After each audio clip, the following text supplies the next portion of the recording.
advice and opinions expressed by the host of Autism Live and her guests are meant solely as suggestion and should not be in any way construed as child-specific advice. Any choices you make in determining your child's treatment are completely at your own discretion.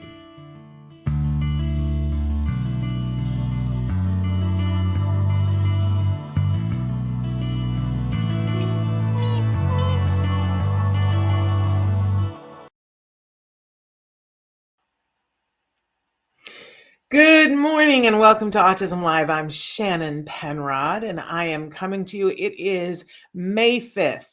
And so first of all, I want to say happy May Day to everybody. I want to say May the 4th be with you. A little late, but they're all the same. We are live right now. The year is 2025, in case you're checking, because you're like, why is she doing this from home?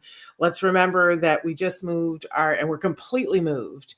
But it takes a while to get the studio set up. So you're still going to see me doing some shows from home, probably for most of May, because it takes a minute. But thrilled to be here, my friends. And I think we've got a topic that I hope will be of interest to everybody. I want to say that we're live right now on Facebook, YouTube, Twitter, and a bunch of other sites. And our fabulous Chris Desmond is going to be showing you different ways that you can connect with the show, because we do the show in lots of different formats. We're trying to be able to find you and people like you who need this information for free. That's really the long and short of it. And if you watch the show, you know that our mission here is to provide information and inspiration to that larger autism community that starts with individuals on the spectrum, but includes everybody who loves them, right? That's who we're here for, of course.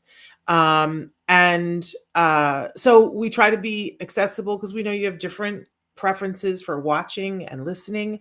So we have the Autism Network has two very robust YouTube channels. And if you like listening and watching at the same time, please head over there, because we have over 14 years of content on Autism Live on YouTube and on Ask Dr. Doreen on YouTube. So check us out there. But then we're available in so many different places. You can be watching, some of you are watching us right now live on Facebook. You can be watching us live on YouTube as well.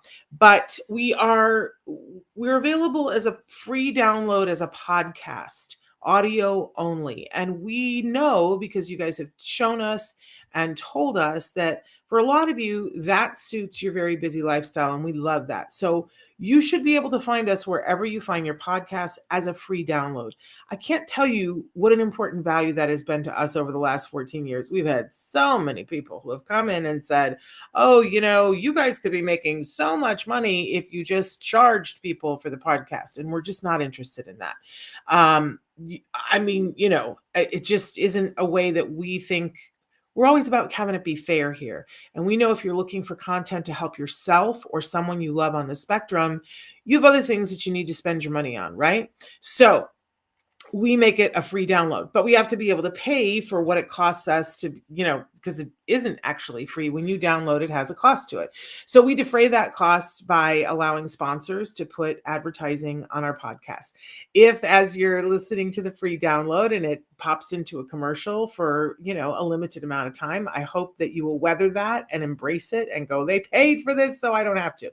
But if it really tears your ticket, and I know for some of you it does, because it interrupts the flow on the treadmill or whatever it is that you're doing, you do have an option for a very low cost to get it ad-free. And that's very simply, you go to glow.fm/autism live. And when you pay, it's $5 a month. And when you subscribe, what's nice is you get everything that we do directly into your inbox. And I mean everything the Autism Network does, whether it's Ask Dr. Doreen, whether it's Let's Talk Movies, certainly if it's a parent to parent like today, or a typical Autism Live show where we're interviewing experts or individuals on the spectrum, it goes directly in your inbox and there's no ads, and you can listen at your pleasure and you never miss anything. So that's $5 a month. It's actually cheaper if you pay for it across a year, because there's a charge for charging your credit card that they don't charge you if they only do it once. So there you have it. That's available to you too. But the chat is open right now and I can see it. And if you guys want to send in questions, What I like about this format is that I don't even have to look down. It's like in my face if you guys send a question so that I can respond, and it aggregates all of them: Facebook, YouTube, every place that you guys could be watching. So what are we talking about today? Oh my goodness, you guys. Um, I'm just going to say to you, there's a storm right now, right? I think we all feel it. And April is always a little bit of a storm anyway, but there's a lot of stuff going on right now. And it can be very hard to weed through all of it for what's fact, what's fiction, what should we be doing? What shouldn't we be doing? It's very hard. It's a very, very confusing time for a lot of people. And I'm hearing from a lot of you about a lot of different anxiety. So I want to try to cut through some of that and just give you some research facts and some things that you can do today that could improve your health and your child's health. So we're going to be talking about toxic load on your body. That we're all exposed to toxins every day. That's just a fact. And some of us manage it better than others. And our kiddos are exposed to toxins every day, and some of them manage it better than others. So I'm going to give you 10 tips today about toxins. And this is not meant to be, I would just say to you, take what is useful to you, and anything that you change is helpful. Any amount of lowering your toxic load for you or your child is going to help your health. There is no way to completely lower all of it. That's just not possible. So we're not shooting for that, right? So this is just a very common sense approach to here are some things that you can do. I just want to encourage you not to make yourself crazy, because this is crazy making stuff. And I know there's a lot being said and there's a lot of emotions going on, but I want you to know that everything that I'm going to say is actually based in research that's already been done. And some of it is, been around for a while. It's not even, there's some stuff that's new, but there are a couple of things that are not new, that they have been around. But I know that marketing people don't address this, and really, a whole lot of people don't address this, but little inches, we can make ourselves better. Okay, so that's part of my disclaimer. I'm going to give several disclaimers throughout this, but the first thing is that this is about being as healthy as possible. This is not about accusations and who said this.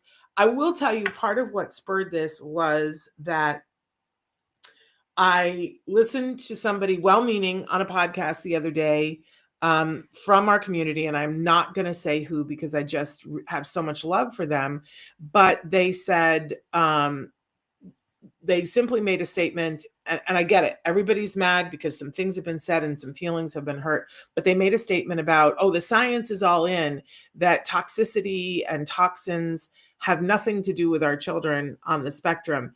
And I want to be very clear that this is not a conversation about vaccines, not having that conversation, right?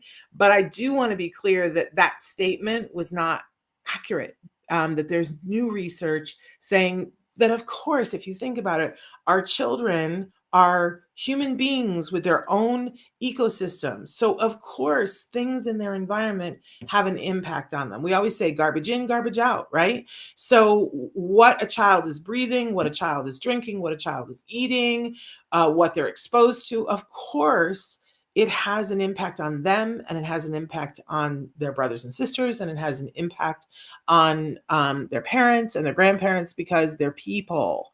And we know that for many of them, their immune system can't handle a whole lot of toxins. There's an expression in some of the scientific community talking about tilted, that if you have so much of when you've reached the point when your body can't handle the toxins anymore, that other things will happen. And we're seeing, and research bears this out, you guys. So that we're talking about getting healthy. That's all we're talking about here. So I just want to keep saying that.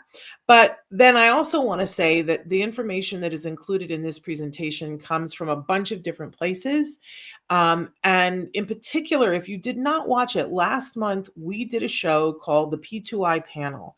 And I really want to encourage you, because we had a lot of really respected people on the panel who were talking about the P2I research. They were talking about the ECHO research and the PROTECT.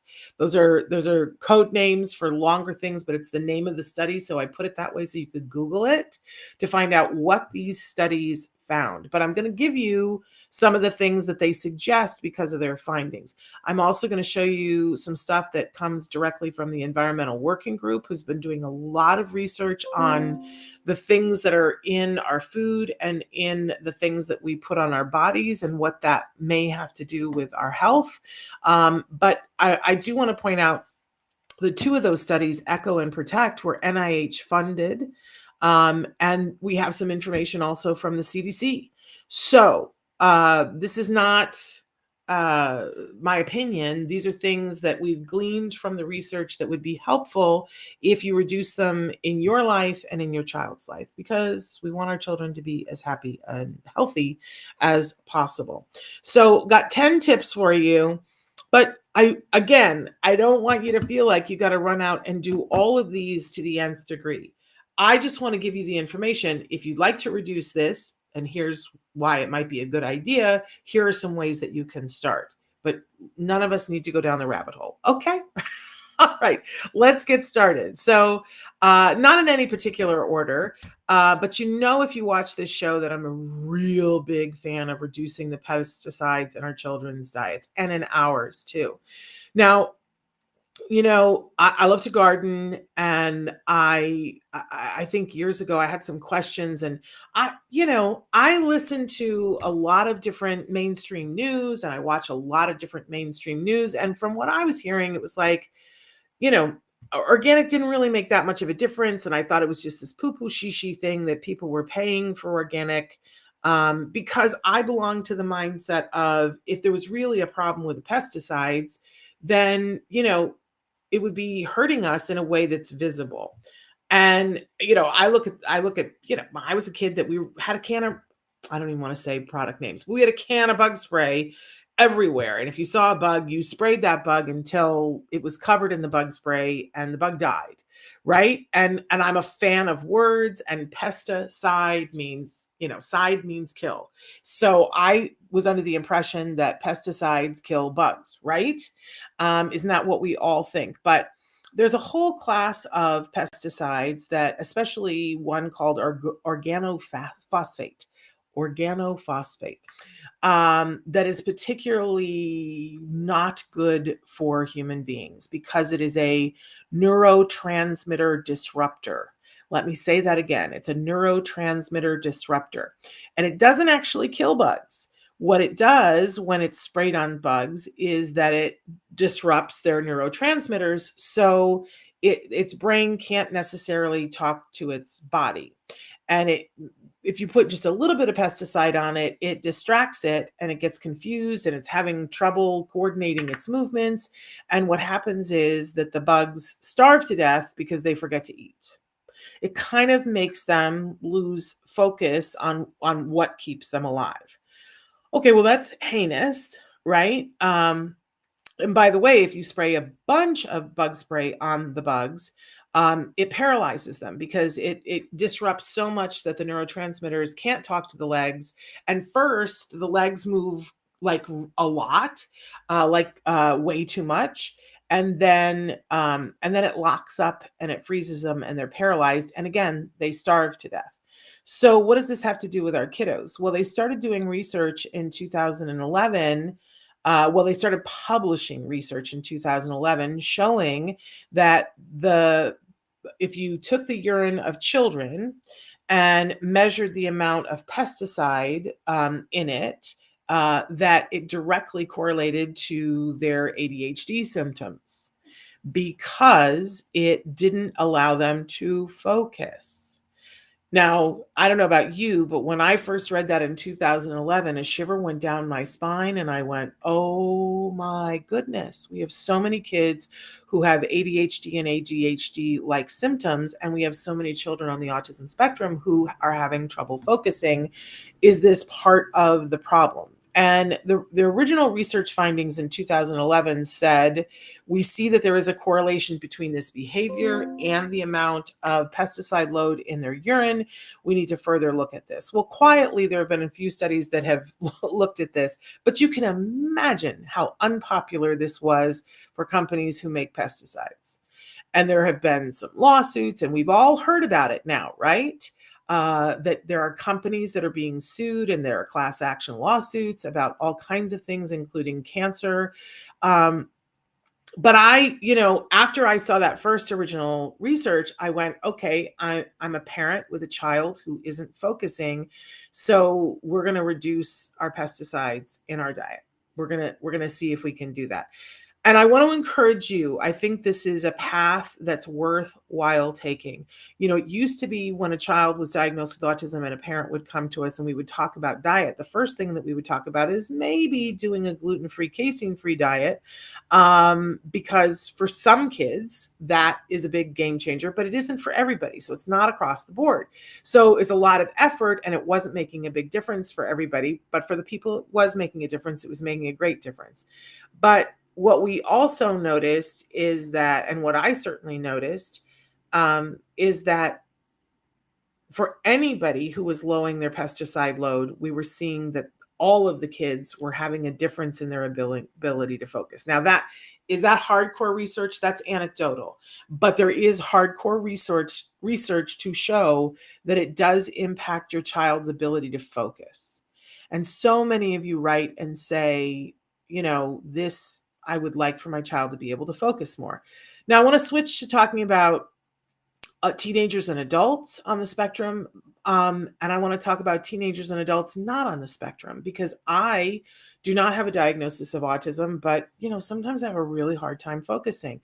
And so my son and I embarked on a diet that was reduced in pesticides. Now, what I found out, and what I'm going to share with you, if we can go back to the slide, Chris, is that the Environmental Working Group every year puts out a list of the dirty dozen and the clean 15. Now, you'll notice it's 2025, and I'm showing you the 2024.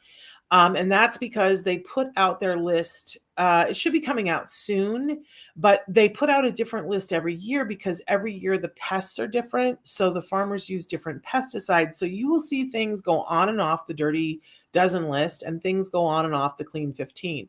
Very simply, and you can go to ewg.org, environmentalworkinggroup.org, and be checking it out to see what is on that list. But what this suggests, and what I love about this is EWG says that, you don't have to change everything. In fact, there are many fruits and vegetables that you can buy them at the grocery store and buy the conventional, and the pesticide load on them is so low or not present at all. So it's fine, and you don't even have to buy the organic one. Take a look at that list. On the clean 15, they have carrots, sweet potatoes, mangoes, mushrooms, watermelon, cabbage, kiwi, honeydew melon, asparagus, which is interesting to me that asparagus is on there. Sweet peas that are frozen, very important distinguishing thing, papaya, onions, pineapples, sweet corn, and avocados. I'll tell you something. There's another way that I can usually tell what's on the clean 15 and the dirty dozen, because when I go to the grocery store, the price between the conventional and the organic is minimal. It might be 10 cents, it might be 20 cents, right? It's not cost prohibitive to upgrade to the organic. So that's a clue for you that it probably isn't going to make that big of a difference in your child's diet. The other thing is that often, not always, but often, the thicker the peel something has, the less it needs to have a pesticide. I think the exception to that would be citrus, because sometimes they dump pesticides on citrus because there are pests. Okay. So, if you're at a restaurant, if you are at a grocery store right now, according to this, you could buy all of those things that I just listed and just buy the conventional, and it's not a big deal. I have to be honest with you. I often go ahead and buy those things organic because the price point is so minuscule. And I want to send a message to the people who market stuff that, we're buying organic. And I want to send a message to the farmers that we want them to take the time to do organic. So, and it's a very minimal cost. So a lot of times I go ahead and buy organic for those things anyway. But let's take a look at the dirty dozen. These are the things that, given the choice, if you can buy them organic, you should. And if you can't, you should not eat them. And I know that when I say that, people are like, what? But the pesticides they're dirty. And there isn't a way to clean them enough to make it worthwhile to eat the non-conventional. So take a listen. What do your kids like? Strawberries. And think about how many things have strawberry flavoring in it. Oof, right? Needs to be organic. Spinach, kale, collard and mustard greens, grapes, peaches, pears, nectarines, apples, bell and hot peppers. They are a huge, huge source of pesticides, you guys. Cherries, which isn't always on the list, but was in 2024, blueberries, and green beans. I mean, except for the kale, collard, and mustard greens, this is kind of like the easier fruits and vegetables to feed our kids, right? So this is disheartening. But I have to be honest with you. I would encourage you, even when eating out in a restaurant, don't eat these things unless it says on the menu that they are organic. So what am I talking about? What is the difference? I know I tell this story and I don't know who believes me, but when we started making the change, and let's be clear here, we're talking about reducing pesticides. There is no way to eliminate.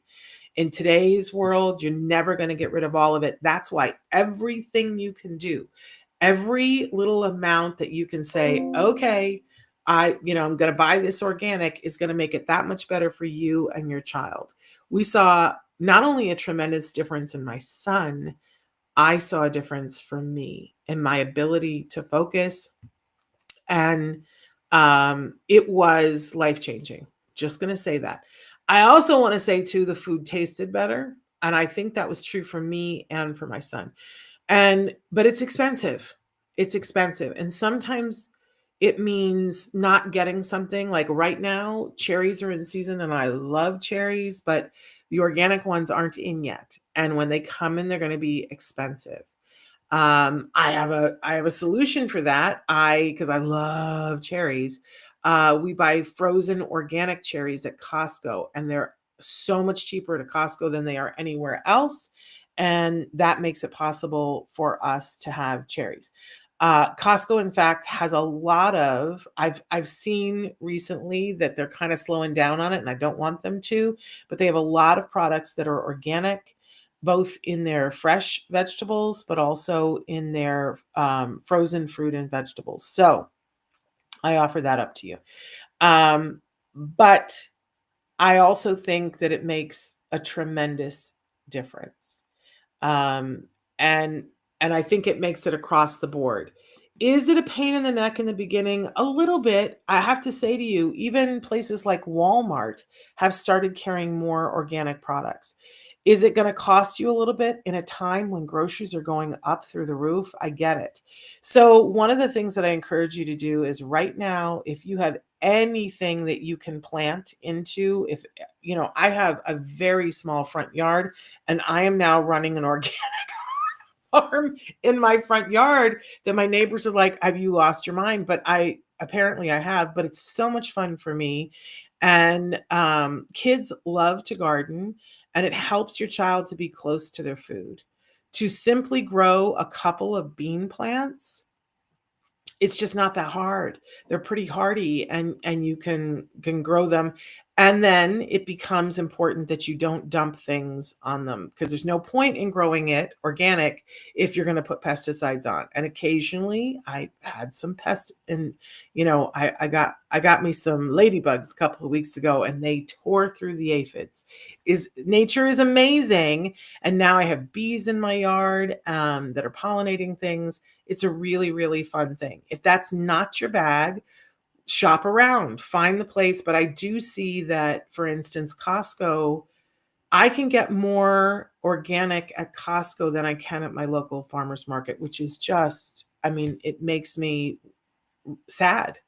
But there we have it. Okay, so reducing your child's pesticide load, and what's more, reducing it for you, huge, huge thing that you can do. And remember, it's not about being perfect. I can't tell you that I eat solely organic, because I don't. But if I'm at a restaurant and I love peppers, oh my goodness, I love peppers. And I'm at a restaurant and I'm gonna eat, say, a fajita, which has a lot of peppers in it. If it doesn't say organic, I order something else. Because I have seen once, it's funny because you don't notice it, but once you get the pesticide lower, you will notice that you'll eat something in a restaurant and be like, ooh, I don't feel good. And it's because your body is saying, yeah, this is not good. This is not good. So anyway, reducing pesticides has been found to have a profound effect on your child's ability to pay attention. If that's not worth it to you, then don't, and we'll move on to something else. So let's move on to number 2. We want to reduce BPA. So this is bisphenols.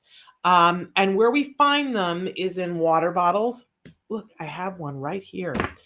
So I'm not walking my talk, but I'm looking at a filter. But anyway, they're in water bottles. They're in receipts, which I think is often as much of a problem as water bottles as other things. They're also in a wide variety of plastics. So let's think about our children. They used to be in baby bottles. So when you would get a plastic baby bottle and be feeding your baby, you would be giving them BPA. And research has been linked to BPA exposure to hormone disruption, reproductive issues, and developmental concerns. Let's all take a breath. There's a reason why we want to reduce this. So sometimes I drink out of a water bottle, but I'm trying to drink out of my glass water bottle that has a rubber sleeve on it whenever I possibly can. You guys have probably seen me drink out of that. And some days I don't have it enough together. Remember, this is not about making yourself crazy. It's about doing what you can. But the receipt thing, I think, is very important. If you have a receipt, and this is most receipts, that they're thermal, right? So you know how if you leave your receipt out on the dash of your car and 2 days later it's turned black, that's because it's coated with BPA. So one thing you can do today without disrupting your entire life is stop taking a receipt when somebody offers you the receipt, have them put it in the trash. Or if you must take it, put it someplace and then wash your hands. It's not enough to do the hand sanitizer. And I have to be honest, one of the ingredients in some of the you remember when they took all the hand sanitizer off the shelves? It's because a lot of them had a chemical in it that was a hormone disruptor. So check your hand sanitizer. It won't get rid of the BPA. It'll just smear it around and coat it. So then you go to eat a French fry and now the French fry has it on it, right? And you're ingesting it. You for sure don't want to do that. So use good hand washing techniques whenever you are come into contact with receipts. And if you need to drink out of a water bottle, don't let it get hot. Because that activates the BPA as well. And they make lovely glass water bottles that come with this rubber sleeve so that it doesn't get broken, and you pop it in the dishwasher. And they're a little bit more expensive, but by the time you buy a case of the plastic bottles, you're going to break even on the water bottle on the second case. So we can lower that for ourselves and our children, and especially for so many of us women who are, it's like, what has gone on in the world that our hormones are, I know women of all age that are having issues with their hormones. Well, this is a known hormone disruptor. Is that something we want to put in our bodies? And is it something we want to put in our kids' body? Can we get completely away from it? No, but let's reduce whenever we can, protect ourselves whenever we can. And, I have a friend who just won't touch a receipt. I'm not to that extreme, but if I ever touch a receipt, I make sure I wash my hands before I put makeup on or, eat something. Not good for you. Okay, let's move. I know. I can feel all of you going, oh my gosh. Just remember, we're just about reducing to get healthy. You don't have to do it all. We're getting healthy. Okay, let's go on to number 3. We're going to adopt cleaning strategies that are a little healthier and reduce the use of cleaning products that contain toxins. Now, I could go through a bunch of different chemicals, but we'd never get to the end of it.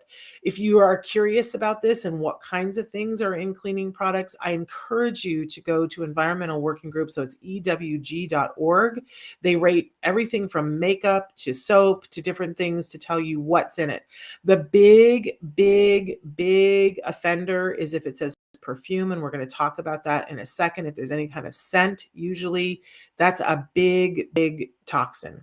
So we want to reduce. And if we are using a cleaning product, like you might have a product that you just love, and I have a few that I just don't want to give up because they actually work, I love when people say, well, just a little baking soda and some lemon. Well, that's great for some things, but other things it's not, right? But if there's something that you really want to use, then it becomes about protecting yourself, making sure that you're wearing plastic gloves and wearing a mask while you're using it, and ventilate the area well, right? You could just do that and keep using the things that you're using, but you can also make an effort where you can to reduce some of the different things and be reading the labels. But if it says perfume, it's going to have some icky stuff in it, more than likely. I know. We like our smells. But remember, reducing, protecting, ventilating when it comes to cleaning products. And I got to say, one of my favorite things that I discovered after I started to go, what's in all the cleaning supplies? And you have to clean up really well after it, but I do love a good magic eraser. Oh, hello to the magic eraser, because it can clean up some things that even heavy duty toxic products. And if you clean up, because sometimes it leaves a little grit. If you clean up after it, you're doing well. Okay, moving on to our next one. Yeah, now we're going to start talking about the PFAs. These are what they call forever chemicals. It's per and polyfluoroalkyl substances, and it's in a lot of stuff. Take a look. It's in fast food containers. It's in the foam this is what a lot of people are dealing with, this and so much more from the fires, because it's in fire extinguisher foam. It's in a lot of, but not all, nonstick pans. You can now search and go and say PF-free nonstick pans, and there are a couple of brands that, they made the pledge and they don't have PFAs. It's in a lot of eye makeup. It's in paint, and look, it's in shampoo. Now, it's very easy to find PFAs. I also want to say too that I've been noticing it's in a lot of clothing that is considered water resistance. So when we're going to buy a raincoat for our kiddos, we're encasing them in forever chemicals. And they're called forever chemicals because there's no known way of getting rid of them. And so a lot of what we're wearing, a lot of what we're exposed to has this. Let's take a look. Exposure to PFAs has been linked to various health risks, including cancer, hormone disruption, and reproductive harm. Who do we want to send our kids off to school and wrap them in something that is full of this? I think not. You can make yourself crazy about this, or when you're shopping, if you're getting any of these kinds of substances or something that's fire retardant or waterproof. I was trying to buy some cushions for my patio, and let me just tell you, there are products and there are brands that have just said we are not going to use PFAs, but there's a lot of things that it's just soaked in it. If you are spraying a product to make it so that it's stain resistant, yeah, you've just sprayed PFAs in your home. So be careful. And remember, it's about reducing, because that's the direction we need to go in.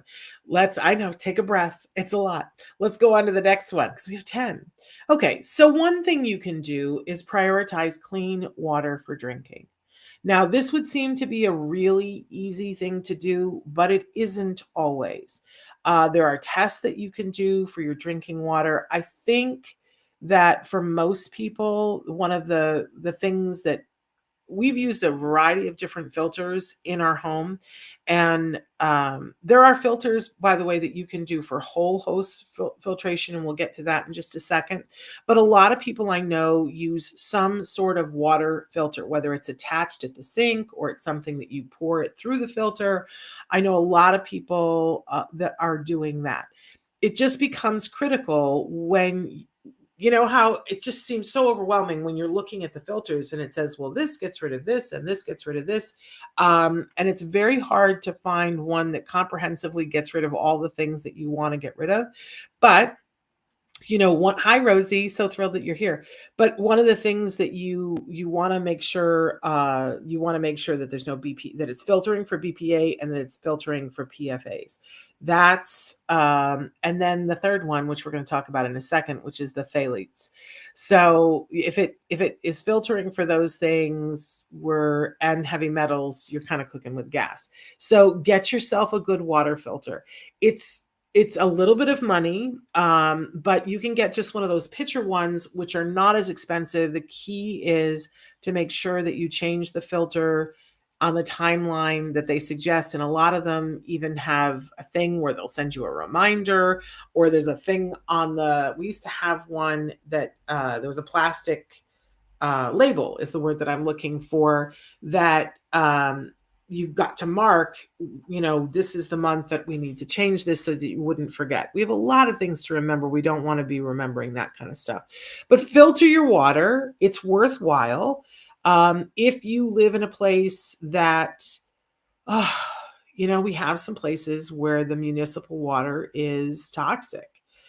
And I got to be honest, because then what happens is they bring in a bunch of bottled water. We have to be fighting legislatively to have clean water, at least water that we can filter enough that it can be clean water. Like, what a crazy statement, right? Okay, so on to the next one, which is the other part of it, which is ensuring that you have clean water for bathing, because this is something that I have known about for a long time. And I remember how many years ago, a friend spent the money to have a whole water filtration. And she said to me, oh my gosh, my skin, my hair, my kids, it just, what a huge difference. But it cost her. Now the price of that has gone down quite a bit. And now there are a lot of shower filters that are very cost effective, but you have to change them on a regular basis. They're not necessarily the prettiest thing, but this is really what I have been looking at, because it's like the next frontier for me. One by one, I'll focus on one of these and go, okay, this is the one I'm going to work on this year or this month, and I'm going to reduce this. But this is the next one for me, is getting a shower filter. So maybe we'll do a review of some of the shower filters. But I've had so many friends who say that they're, it's night and day for their hair and their skin and how they feel. So I'm sort of driven to it because the city has been changing our water pipes. Our water pipes have been in place since 1940 in the street. I'm talking about the city and not our house. And that just has brought up some things for me. And I thought, oh, I'll bet there's some things in there that I don't want on my skin, and on my child's skin, you know? So you can check those out to see what they filter and how they filter, but you just attach it to the pipe. I haven't done it yet, but that's what I'm looking at right now. Okay. Moving on to our next one, because I think then we get into the phthalates. This is an insidious little thing because it's in a lot of stuff. For instance, if you're not careful, it can be in your nail polish. I don't know if you guys know this, but most nail polish is so ridden with chemicals, and your nails are breathable. And when you first of all, when you're covering them, you're covering a way that your body releases toxins, but looks great, right? Can we all agree? But then when you put certain chemicals on there, you are putting yourself at risk for a bunch of things. Now, do they make nail polish that is free from all of these things? Yes, they do. But you have to look up. There's a set of nail polish that's 5 free, and I think there's 7 free and 9 free, and they'll list what they're free of. And the major brands have them. They just mark them higher, right? So take a look. And they make beautiful colors, my friends. So it's worthwhile to check that out. And if you're going to get your nails done, ask the person, do you have anything that's 7 free? I think there's, I know I have some 7 free, but I think there's 9 free now too. Another big culprit for the phthalates is shower curtains. You know how we get those shower liners that are plastic? Oh, yeah. You could do all the filtering of all the water and then have that shower curtain, and you're putting this into the air to breathe. This is not a good chemical. It's in a lot of cosmetics, and this is the one that anytime you're using a product that has fragrance, it's pretty safe bet that you're putting phthalates into your laundry, into your clothes, into your home. It's not good for you. Studies have associated phthalate exposure with adverse health effects, including reproductive issues and potential risks to children's health. Right? It's worth reading the labels, my friends. It really, really is. So we're going to try to reduce, not eliminate, phthalates. There we go. So moving on to our number 9, we're going to reduce exposures to heavy metals. So this one's a little bit harder because sometimes it's where you live, right? Maybe I should have brought this up when I was talking about the pesticides too. If you're living in an agricultural community where you have farmers all around you, you can do the best you can with your food, and you're still going to have some exposure to the pesticides. Same thing with the heavy metals. If you're living someplace where near an industrial place, I mean, I live in a big city that's surrounded by industrial places, right? So I can make the decision to move, right? But who wants to do that? Or you can make the decision to reduce where you can. And I think what a lot of people focus on for heavy metals is seeing, is there a way that you can support your body's immune system and the methylation cycle of your body so that toxins can come in and toxins can go out. And the methylation cycle is the cycle that does that. And a lot of the way that your body takes in toxins and releases them healthily is through your skin. So take a look at your skin, take a look at your child's skin, and see, are you having skin issues? I didn't know this when my child was a baby, and he had one of the worst cases of eczema. It just looked like somebody had thrown oatmeal on him. He was a beautiful baby, but he would just break out in this eczema, and it was just like, what on earth, right? And I didn't realize until many years later that was a clear sign that his immune system was struggling to allow toxins to move freely through him. So one of the things that we do is we try to shore up that methylation cycle. And one of the things that we know is that acetaminophen, which is a product that is very familiar to all of us, it disrupts your methylation cycle. So a few years ago, they all but took all of the children's, for instance, Tylenol off the shelves because it isn't. If let's be honest, I still use Tylenol, but I use it sparingly. It isn't something that I use on a regular basis. Um, but if I need it, I will use Tylenol. But if I can use something else, I avoid it. So there are all kinds of things that can disrupt your methylation cycle. That's just one of them. So that's when we get into really talking about what our next one is, which is getting tested. Because, oh, no, I'm sorry. That one's coming next. Well, let's put a pin in that and come back to that. Because number 10 is reduce toxins in the sleep environment. Now, this is also a huge one that can be crazy making, but think about it. Your child is spending at least 1/3 of their life in their pajamas in their bed. Hopefully they're sleeping a good amount. So we want to make that as clean of an environment as possible. We want to make their room as clean of an environment and as free as toxins as we possibly can. And the what they sleep in, the pajamas that they sleep in, and the sheets that they sleep in, and even the mattress that they sleep in, we want to put a premium on making that as toxic free as possible. A lot of mattresses have fire retardants in them, as do pajamas, for very good reasons. If you ever see, like, there's style of pajamas, right? There's the loose fit style of pajamas, like, the frilly girls' nightgowns, for instance. Um, Pretty much those have to have fire retardant in them because there have been so many fires in homes where the child had, burns that they couldn't overcome over so many parts of their body. Because if you are wearing something flowy and fire comes, it gets between your fabric and your body and kind of just makes it that much worse. So they started putting fire retardant in the pajamas to save lives, and it did. But in the meantime, you're baking fire retardant into your child as they sweat in their bed every night. This is not a good alternative, but there's a great alternative to keep your child fire safe and to not have all these PFAs and chemicals all over them. And that's having organic cotton pajamas that are tight fitting.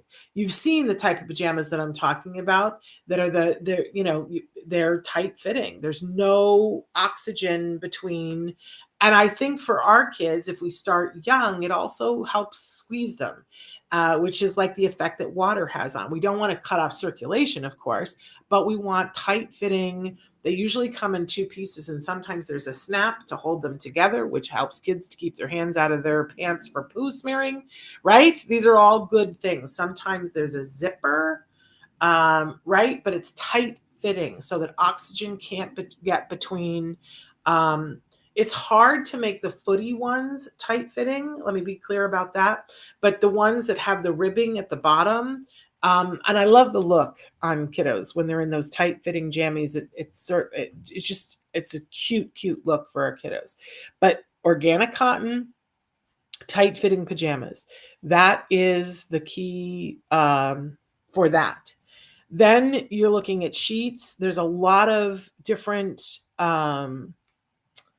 ratings right now for sheets that there are organizations that will certify to say that there aren't forever chemicals. So be looking for, they change. So I don't want to say that the individual settings, but you do your research depending on when you watch this so that you know what is the current certification to keep sheets free of pesticides. I personally love my bamboo sheets, but and bamboo is supposed to be so wonderful because it doesn't have all the pesticides. However, the way they process bamboo to get it to the viscous to be able to make the sheets can they can have a bunch of PFAs in it, and so you have to be very careful that if you're getting bamboo sheets, they've got to be organic and they've got to be certified. Otherwise, you're paying extra to make sure that you're laying in sheets that are filled with all of this stuff, right? Then we talk about mattresses, because usually mattresses, they have to have something that makes them fire retardant. You can do that with chemicals, or you can do that with, for instance, wool. Wool is fire retardant. So when you're shopping for mattresses, whether it's for you or for your kiddo, you really have to do your research. It's one of the reasons why I did this a couple of years ago. This was my thing a couple of years ago, that I was going to make sure that both my son and my husband and I had mattresses that we were sleeping on that wasn't creating more problems.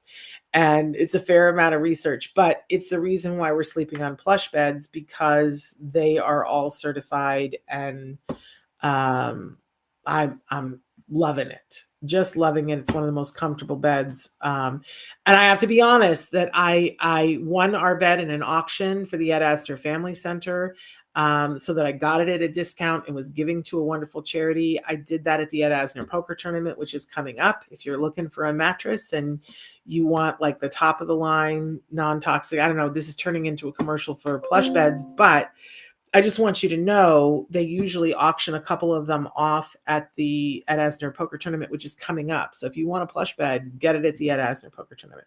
You'll save money, and you'll help make sure that people have access to healthcare, mental health care, and to projects and, job building skills. So it did turn into a commercial. And I do love my plush bed, can I just say. So, but all of this takes a certain amount of research. And then I guess it was number 11, which is the get tested. So I do think that some of it is just, of course, we're going to reduce it and see how we do. But when we get into the heavy metals discussion, I think that it's worthwhile to get tested. And there are some tests that you could just do with your regular doctor, that you could say to your regular doctor, I have a dear, dear friend who was having some health concerns, and she got tested, and she for 45 years, she had every day been having a tuna fish sandwich, and she tested high in metals. So she had to go through treatment with her doctor to help, clean her system and make sure that her methylation cycle was working, and all of those things. So you can get some testing from your local doctor, but it can be really hard to talk them into it.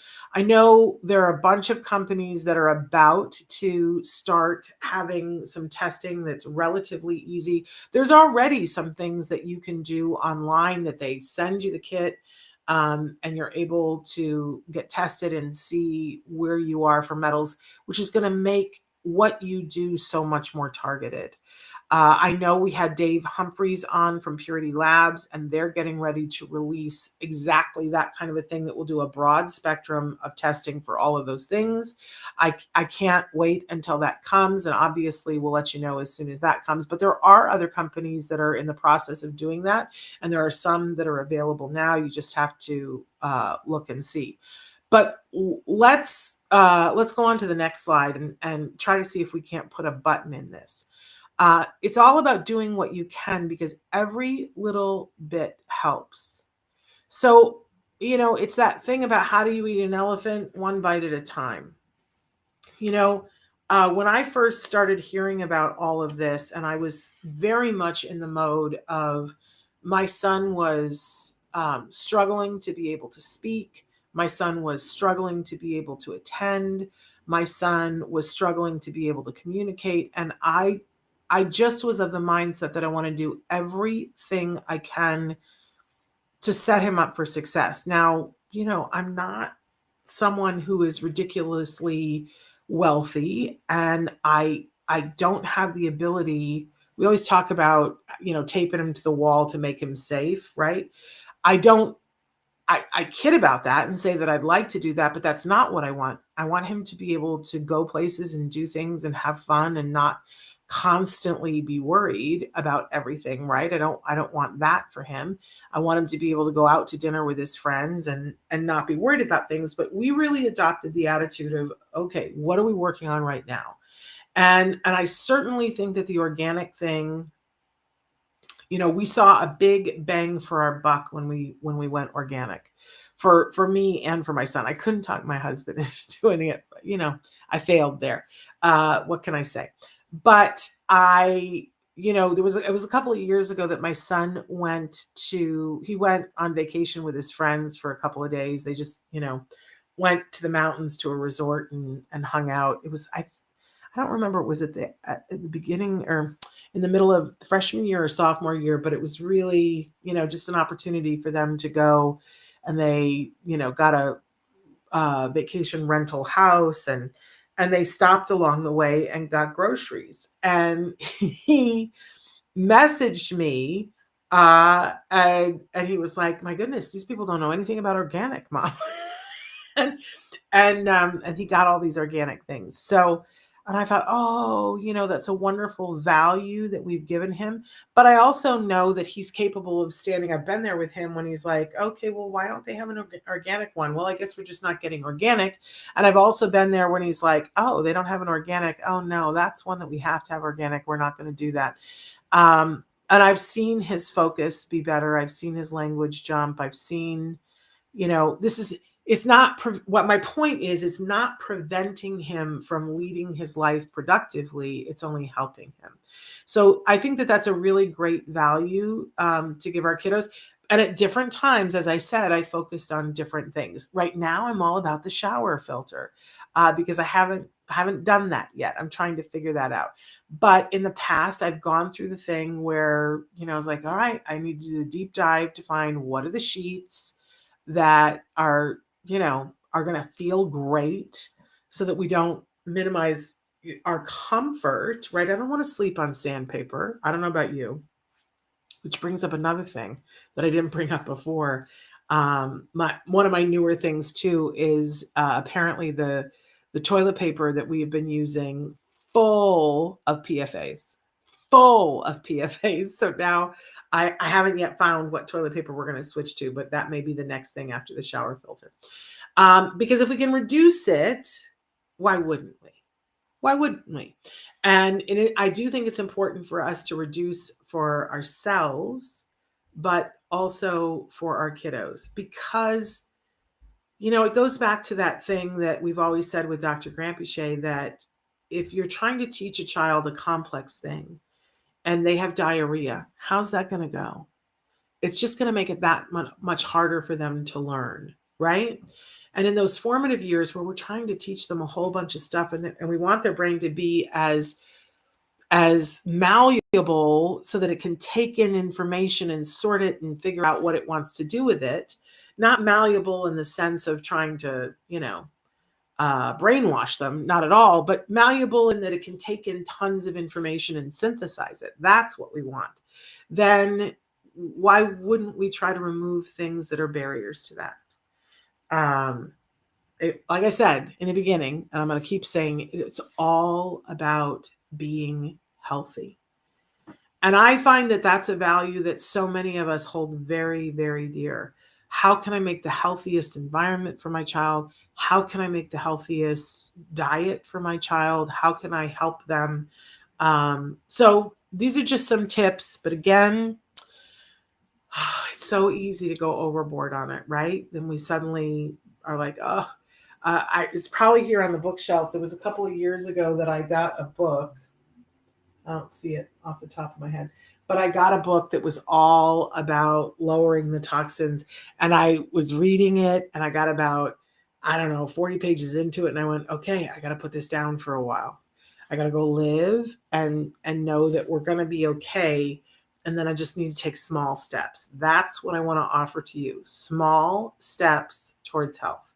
Maybe just pick one thing on the list of 10, right? And see if you can't change the dial. I'll tell you what else happens is that once you change one thing and you see that it has an impact, then it isn't so much of an obligation to do the next thing, but it's like, oh, well, if I can get that from this, then why wouldn't I try the next thing?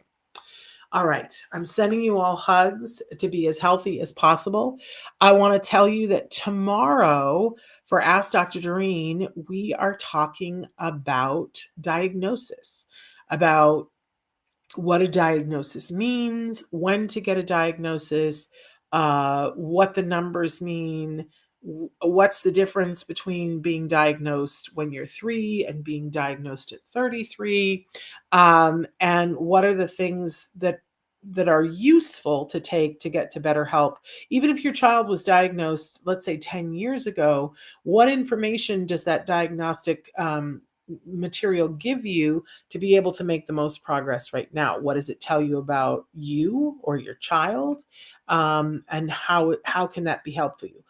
We're also going to talk a little bit about the fact that right now here in the United States, as you heard if you were listening to Dr. Grandin last week when she was on the show, it's her number one concern right now that there are so many children waiting for a diagnosis in key years where if they had help and support, we could really move the dial on this, but they're waiting to get the diagnosis and not having access to treatments. So we'll ask Dr. Grampiche about that. If you have questions about diagnosis or about anything else, feel the very freest to, you can write to me. My email is shannon@autism-live.com. You know, I always prepare questions before for Ask Dr. Doreen, but you can also always write in during the show. We love to take live questions. So that's our show for today. I thank you for sticking with us as we go through this move. It won't be long now, and then we will be back in a studio doing all kinds of things. We're going to keep doing shows, though, throughout May, so don't go anywhere. We're still here. We're still kicking. All right, my friends. I appreciate all of you. It's a privilege to be here with you. And I will see you tomorrow. But until then, give your kiddos a hug from me and one for you too. Bye-bye for now.